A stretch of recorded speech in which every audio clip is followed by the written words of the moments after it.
Hello, good evening and welcome. This is Biz1st Review 360, your weekly roundup of the top business news and developments impacting the Sri Lankan economy. I'm Nadim Majid. Let's take a look at our top story this week. The International Monetary Fund says that Sri Lanka has agreed to continue the economic reform package supported by the IMF's 3-year extended fund facility, subject to the government presenting a new income tax law to Parliament. The International Monetary Fund, releasing a statement, said its staff and Sri Lanka agreed on a fresh deal for the next phase of the IMF facility, which is subject to the ratification of the fund's executive board in June. The IMF program was stalled, with its December review being put on hold due to delays in fiscal reforms and Sri Lanka failing to reach foreign reserve targets. The statement said, quote, "The board is expected to consider Sri Lanka's request for completion of the second review in June 2017, by which time the new Inland Revenue Act is expected to be submitted to Parliament as a prior action," unquote. The statement further states that new law should pave the way for a durable fiscal consolidation based on revenue mobilization, which is a key pillar of the government's reform program. Economists and the business community have raised concerns over the new income tax law. They are pushing for more consultations on the law. The Central Bank of Sri Lanka has revealed the state of the economy as captured by the bank's annual report for 2016. Here's an overview of the statistics. The Sri Lankan economy grew by 4.4% in real terms in 2016. Amidst numerous global and domestic challenges, growth was supported by the continuous expansion in services and industry activities, while agriculture activity contracted due to drought and flood conditions. Recommencement of a few large-scale government infrastructure projects and private sector investment activities supported economic growth. Adverse weather conditions that prevailed in 2016 resulted in a contraction mainly in paddy, tea and rubber sub-activities. Growth was mainly driven by the expansion in industry and service-related activities. The services sector grew by 4.2%, accounting for 56.5% of GDP. The industry sector grew by 6.7%, marginally increasing its share to 26.8% of GDP. The agriculture sector recorded a negative growth of 4.2%, contracting its share in GDP to 7.1% in 2016 from 7.8% in 2015. As per the expenditure approach, economic growth in 2016 was primarily driven by investment expenditure. Investment expenditure recorded a healthy growth of 19.6% in 2016, recovering from the contraction in 2015. Construction activities of public as well as private sectors contributed substantially to this growth. Consumption expenditure accounted for 76.2% of aggregate expenditure, recording a modest growth of 4.1% compared to 10.3% in 2015. Private consumption expenditure accelerated at a slower pace, particularly due to tight monetary and fiscal policy measures. Net external demand deteriorated due to higher imports. Domestic savings grew significantly by 23.2% in 2016, largely due to the growth in private savings together with the significant decline in government dis-savings. GDP per capita marginally decreased to US $3,835 in 2016 from US $3,843 in the previous year. This was mainly attributable to the weakening of the domestic currency against the US dollar. The government continued to invest in infrastructure amidst tight budgetary constraints. The construction of expressways continued. The government launched its flagship project, the Western Region Megapolis Master Plan, in 2016, aimed at transforming the Western Province into a vibrant, livable cosmopolitan region. The construction work of the Colombo Financial City was restarted in March 2016. While investing in economic infrastructure, investments on social infrastructure were maintained. Given the limited fiscal space, it is important for the government to attract private investment for the provision of infrastructure through public-private partnerships. A PPP unit has been established at the Ministry of Finance in January 2017 to attract private investments for public infrastructure projects.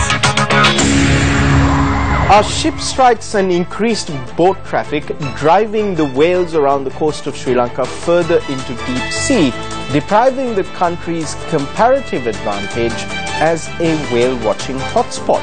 This is a special report. Sri Lanka is fast gaining popularity as one of the easiest places to watch blue whales, allowing it to become a global hotspot for whale watching. These gentle giants are easily accessible within a 40-minute boat ride from the southern coast of Sri Lanka. However, marine biologists say Sri Lanka's whales are under threat of ship strikes and irresponsible whale watching tours. Will lack of regulation force whales further out to sea, depriving Sri Lanka of its comparative advantage over others as a destination with easy access to these marine giants? Unfortunately, it's not just whale watching boats that are a threat to our whales in our waters. And we have, obviously, the biggest threat to the whales is that they get killed by ships. So that's actually the number one threat. And they get killed, basically, if there's an interaction between a ship and a whale. The whale watching industry is a totally different kind of threat. It's harassment. If any of you who've been out there probably have had that experience, it's basically like you're stuck in a mosquito net with like 10 mosquitoes just whirring around your head, right? And that may seem like a frivolous example, but it's exactly what happens. And over time, so whale watching is quite a new industry, and research, we don't know what the long-term implications of these kind of activities can be, and there is certainly potential for these animals to leave these areas. Now the problem is that these are areas that are really important for their survival because they're feeding areas. So over time, if they get harassed, and I can't tell you for sure, but there is potential for that, if they get shifted out of these particular areas which are easily accessible, it is going to be incredibly detrimental to our tourism industry. So the whale watching industry is a whole case study on its own in terms of how not to do it, basically, unfortunately. When we come back, will the EU's GSP Plus trade concession make Sri Lanka's exports competitive?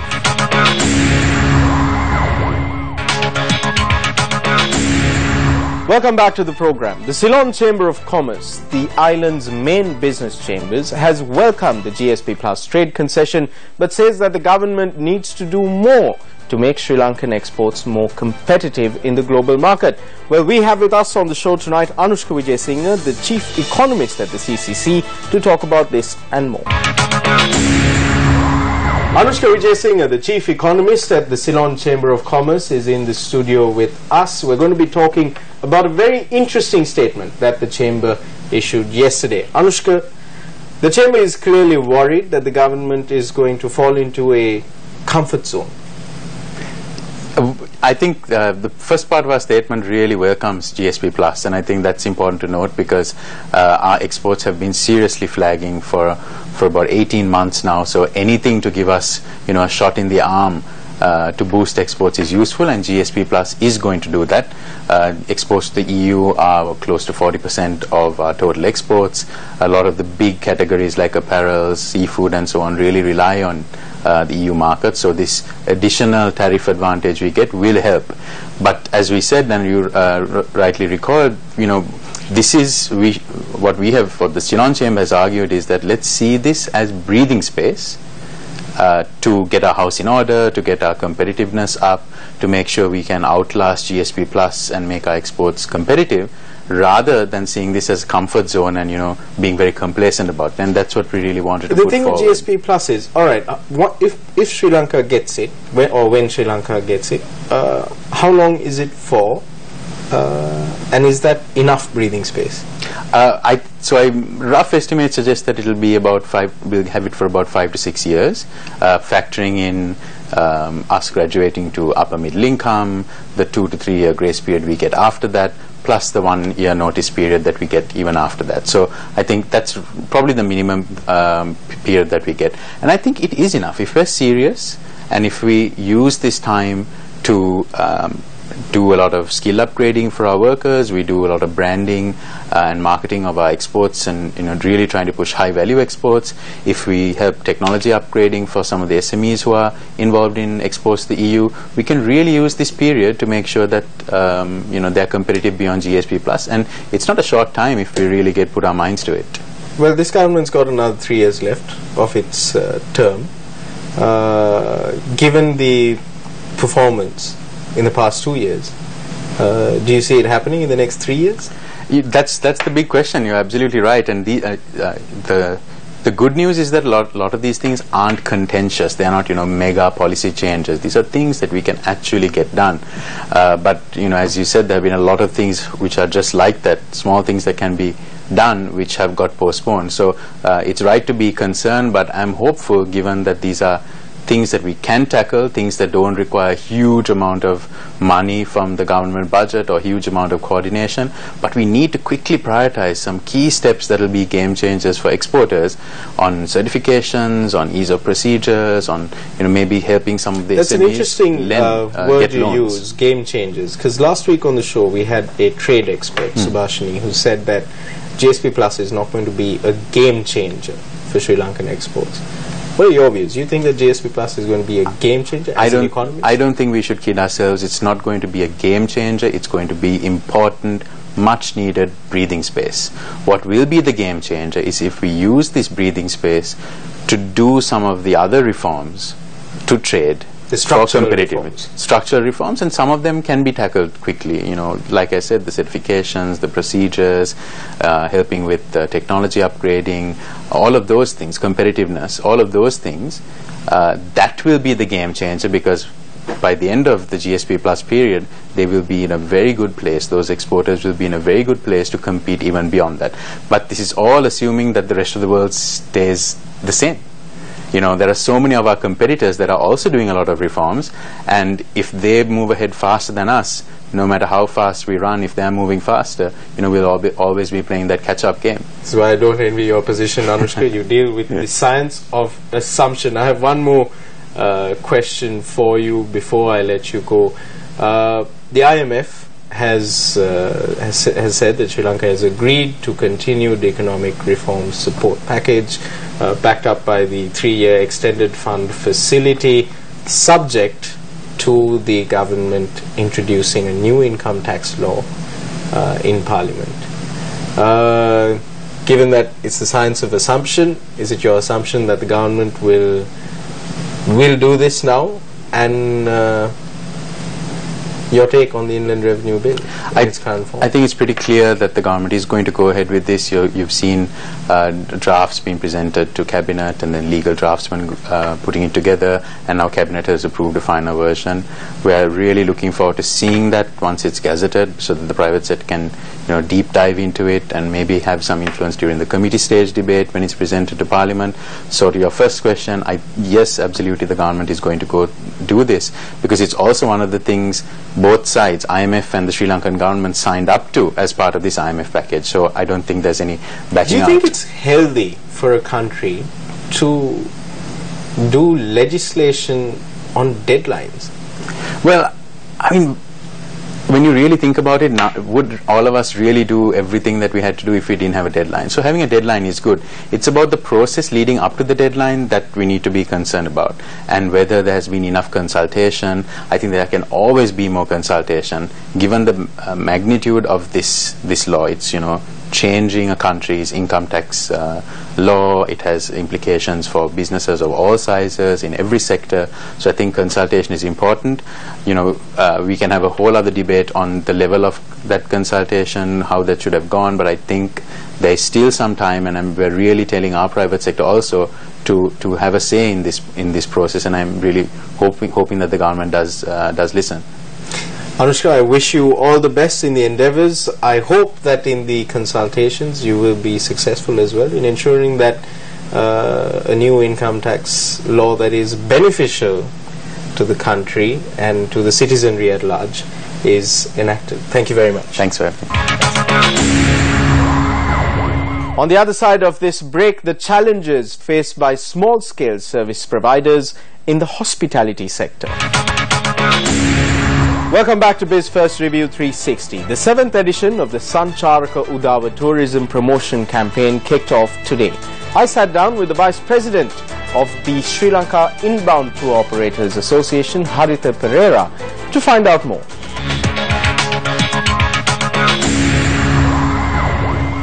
So we're joined this evening by Harit Pereira. He is the Managing Director of the Travel Cluster at Hemas. He is also a member of the board at the Sri Lanka Tourism Promotion Board, and he is the Vice President of the Sri Lanka Inbound Tour Operators Association. Harit, thank you very much for speaking to Biz1st Review 360. Let me start by asking you, Sancharaka Udava, your flagship event, kicked off today. It's in its 7th year now. What are the objectives of Sancharaka Udava, and what are the achievements that the industry has made through this program? Okay, thank you for having me. We are celebrating our 7th year. We started the whole trade exhibition today. There are 3-4 objectives we are looking at. One is, this is the only trade fair where the buyers and the sellers can meet. We started with 60 stalls in 2011. Today we are having 230 plus. So to take an example, if a Miris water sports person wanted to meet all the tour operators and the travel agents, this is the forum for them to come, exhibit, have a stall, exhibit their products, and the buyers will come and talk terms, get to know about them. So that's one key objective. Second is also, if there are new foreign operators, new hotels who are coming in, who wants to display their products, this is the exhibition for them to do that. And I suppose it also adds some vibrancy to the tourism sector by allowing the different service providers to provide combined sort of packages. Exactly. I mean, the range, the portfolio of stalls available is really amazing. We have hotels to start with, we have boutique hotels, we have water sports adventure suppliers, we have wellness stalls, then food outlets. So it's a wide range of products, all interesting products, and hope we will have a good turnout crowd like last year. So this is just some of the many things that the visitors to the Sancharaka Udava fair can actually experience. Can I ask you, in post-war Sri Lanka now, we have more mobility within the country, arrivals on an upward trend, except for in March when it dipped just slightly. But it's going up. What are the concerns that you have when it comes to getting the infrastructure necessary to keep the tourism sector growing? Yeah, I think to start with, Sri Lanka is a small country, and within this small country there's so many varieties, variations we can experience for a foreign tourist. Having said that, we have come a long way in our infrastructure development. Having said that, we have a long way to go. With the highways, especially the Kandy one coming up. Kandy is an integral part of our round tour. That coming up, East Coast roads getting better, all will add up to it. So in short, we have come a long way, but more to go. There's a long way to go, and you see a light. You think definitely. It's definitely I see a light. A very bright light. Yes. Harit, can I also ask you, from the perspective of a domestic traveler myself, regionally, or comparatively, if you compare Sri Lanka with other countries in the region, our prices are quite high. Do you think that domestic travelers are being priced out? Actually not. If you take the local rate, we call it, that's around 20 to 25% lower than the foreign tour rate, foreign guests. So it's comparatively lower. However, after post-war 2009, the prices went up. Hotels got refurbished, they did a lot of changes, new hotels came in, so the prices went up. I don't agree, I agree with that. Yeah. However, from the foreign guest rate, it's 20% lower. The problem is the local tourists, the domestic tourism is only during weekends and holidays, but during the week the hotel has to fill. So what we do is now during off season, there's so much of credit card promotion, special offers are driven in, so that the domestic traveler could also enjoy our products. I suppose Sanchara Udava is also a good opportunity for domestic travelers to come and see what's on offer. Very valid point. They do come, they talk to hotels, they ask for rates and all that, but at the same time, not only for the traveler, for school leavers, university students who wants to get entry into the tourism industry, this is one forum. And I need to mention it here because during the 2 days at Sanchara Udava, there are so many lectures on sustainable tourism, about digital marketing, about wildlife tourism. Various experts come and do various sort of lectures so that to educate the society and the new entrants. Sri Lanka was in war for so many years. Many don't see tourism as a career. And I suppose one of the concerns that you see being raised by those in the tourism industry is that there's a lack of skilled workers. That's right, exactly my point earlier. So they don't see this as a career for them. So a lot of people have ventured out for other vocations. So we are having a drive together with the Vocational Training Institute, the Youth Affairs Ministry, SLITO and other association to get school leavers, school children to come into the industry. And Sanchara Udava is one forum where so many series of lectures are held, and they are given what sort of opportunities there are in the industry, so that they feel comfortable and they'll join us hopefully. Harit, one more question. When we come to Sri Lanka's strategy in promoting the island as a tourism destination, do you think that we should be going for higher volumes or targeting sort of a high-end niche? Okay, that's the million-dollar question these days. I think you need a combination of both, because our history, our perceived value, our brand image, what people know about our destination has been a good value for money destination. Suddenly you can't change it as a higher end. So we need to evolve with this. Having said that, we are in the right direction, because most of the new properties with international hotel chains coming in are more towards the high end. So we are on a journey. We need both. However, we have to safeguard our bread and butter, which is mainstream tourism, but at the same time we should slowly go, because Sri Lanka is a small country. We need to go for quality and not quantity, and slowly but surely we are getting there. So when you talk about quality, obviously you also take into consideration environmental concerns. Sometimes when you go for mass, you risk damaging the environment too. We've seen incidents. It's not maybe not a widespread problem, but you've seen incidents where with irresponsible whale watching or irresponsible wildlife tours in the Yala National Park. There was a video making the rounds recently of tour jeeps and an elephant. What initiatives should the industry be taking to sort of prevent these kinds of incidents from occurring? How do you promote sustainable wildlife? Yeah, very good, and I should thank you for asking that question. It's something which has bothered the associations very much. I'll give you some stats. If you take Yala, 2009 when the war ended, there were 120,000 visitors, and after 4 years there are 380,000. So it has increased by threefold. Yala is into 5 blocks, only 2 are open, 3 are closed, and 380,000 versus 123 times more.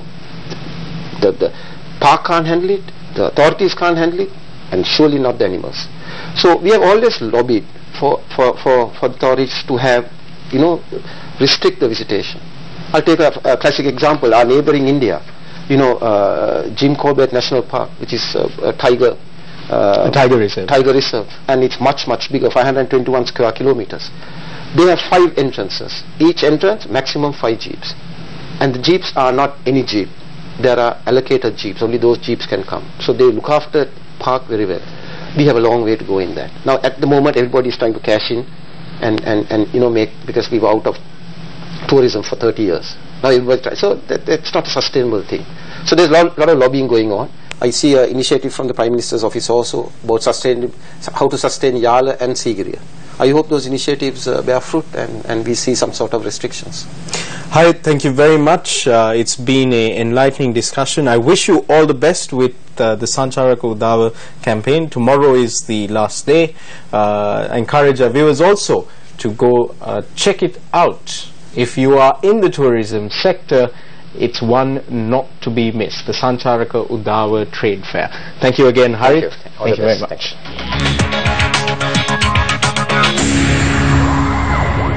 And that's our show for tonight. I'll see you again, same time, same place next week. Don't forget to look us up on Facebook. You'll find us at Biz1st Review 360. Good night and good luck.